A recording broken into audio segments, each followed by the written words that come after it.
இந்த ராசி உங்களை நேசிக்குதா இல்லையான்னு இந்த வீடியோ பார்க்கும்போது நீ கண்டுபிடிச்சிடலாம். ஃபஸ்ட்டு ராசி மேஷராசி. மேஷராசி உங்களை லவ் பண்ணதா இல்லைன்னு எப்படி கண்டுபிடிக்கிறது அப்படின்னா, இருக்கிற 12 ராசியில் ஒரு ராசி உங்களை லவ் பண்ணதா இல்லையான்னு கண்டுபிடிக்கிறது தான் ரொம்ப ஈஸி. அப்படின்னா அது மேஷராசி தான். மேஷராசி உங்களை டீகோட் பண்ணுறதுக்கான ஆப்பர்ச்சுனிட்டியே கொடுக்காது. ஏன்னா மேஷராசி ரொம்ப பிளண்ட்டான ராசி, ரொம்ப ஸ்ட்ரெயிட் ஃபார்வர்ட் ராசி. மொத்தம் 12, நீங்கள் சும்மா ஒரு கற்பனை பண்ணிங்க, மொத்தம் 12 ராசி இருந்துச்சான். அந்த 12 ராசியில் ஒரு ராசி மட்டும் சொல்லிச்சான், நான் தான் ஃபஸ்ட்டு போகிறப்பேன். என்ன, நான் மேஷராசிக்கு நான் வச்சுருக்க அந்த டேக்லைன் என்ன அப்படின்னா, முந்திரி கொட்டை ராசி. ஏன்னா எல்லாத்துலேயும் முந்திக்கிட்டு வரும். நீங்கள் அந்த காலத்தில் அரசர்கள் ஆண்ட டைமில் என்ன பண்ணியிருக்காங்க அப்படின்னா, மேஷராசிக்காரர்களை தான் ஃப்ரண்ட் லைனில் வச்சுருப்பாங்களாம். இப்போ வேறு யாராச்சும் போய் ஃப்ரண்ட் லைன் நிற்க சொன்னால் ஃப்ரண்ட் லைனில் யாருமே நிற்க மாட்டாங்க. ஏன்னா வாரில் ஃப்ரண்ட் லைன் போனாங்கன்னு வச்சுக்கோங்களேன், முதல்ல சாகிறது அவங்கள தான் இருப்பாங்க. ஆனால் ஒரு ராசி மட்டும் நான் போகிறேன்னு போகுமா, அது எந்த ராசி அப்படின்னா அது மேஷராசி. ஏன்னா மேஷராசிக்கு ஒரு விஷயத்தை தொடங்குறதுல ரொம்ப பெரிய ஈடுபாடு இருக்கும். யாருமே செய்யாத ஒரு விஷயத்தை தான் செய்யறதுல பெரிய ஈடுபாடு இருக்கும். ஏன்னா அது ஒரு முந்திரி கொட்டை ராசி, எல்லாத்துலேயும் முதல்ல நிற்கும். அதே போல் மேஷராசி ரொம்ப ஸ்ட்ரெயிட் ஃபார்வர்டான ராசி. சரிங்களா? அது உள்ளொன்று வைத்து புறமொன்று பேச தெரியவே தெரியாது மேஷராசிக்கு.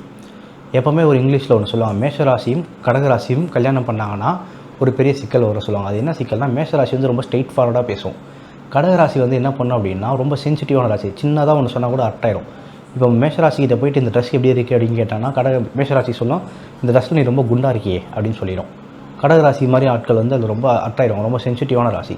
ஸோ மேஷராசியும் கடகராசியும் திருமணம் செய்வதில் ஒரு சிக்கல் இருக்குன்னு மேலை நாட்டு அஸ்ட்ராலஜர்ஸ்லாம் சொல்லுவாங்க. ஸோ மேஷராசி ரொம்ப ஸ்ட்ரெயிட் ஃபார்வர்டாக இருக்கிறனால அதால் மறைக்கவே முடியாத ஒரு விஷயத்தை, எஸ்பெஷலி லவ் மாதிரியான விஷயத்தில். மேஷராசி உங்களை லவ் பண்ணிச்சுன்னா டேரெக்டாக சொல்லிடுவாங்க, ஐ மீன் லவ் வித் யூ அப்படின்னு ரொம்ப டேரெக்டாக. அது ஆணாக இருந்தாலும் சரி பெண்ணாக இருந்தாலும் சரி மேஷராசியால் மறைக்க முடியாது. நீங்கள் பெரும்பாலும் மேஷராசியோட ரிலேஷன்ஷிப்ஸ்லாம் எடுத்து பார்த்தீங்க அப்படின்னா, மேஷராசி தான் ஃபஸ்ட் அந்த லவ்வை உணர்த்தியிருப்பாங்க. ஒன்று சொல்லியிருப்பாங்க, இல்லை உணர்த்தியிருப்பாங்க. புரியுதுங்களா? மேஷராசி எப்போவுமே இனிஷியேட்டர், ஸ்டார்ட் பண்ணுறதே அவங்களா தான் இருப்பாங்க. ஸோ அப்படிங்கிற பட்சத்தில் மேஷராசி உங்களுக்கு லவ் பண்ணுறாங்களா இல்லையாங்கிற டீகோட் பண்ணுற பிரச்சனையே கிடையாது. உங்களுக்கு ஒரு வேளை டவுட் இருக்குது, சார் எனக்கு டவுட்டாக இருக்குது, என்னுடைய கேர்ள் ஃப்ரெண்ட் மேஷராசி, என்னோடய பாய் ஃப்ரெண்ட் மேஷராசி, அவங்க லவ் பண்ணுறாங்களே எனக்கு டவுட்டாக இருக்குது. டவுட்டுன்னு வந்தாலே மேஷராசி உங்களை லவ் பண்ணலான்னு அர்த்தம். ஏன்னா மேஷராசி ரொம்ப ஸ்ட்ரெயிட் ஃபார்வர்டாக பேசக்கூடியது. லவ் பண்ணால் பண்ணுறேன்னு சொல்லிடும், இல்லை அவங்களோட செயல்பாடு மூலம் பண்ணுறேன்னு உறுதிப்படுத்திடும்.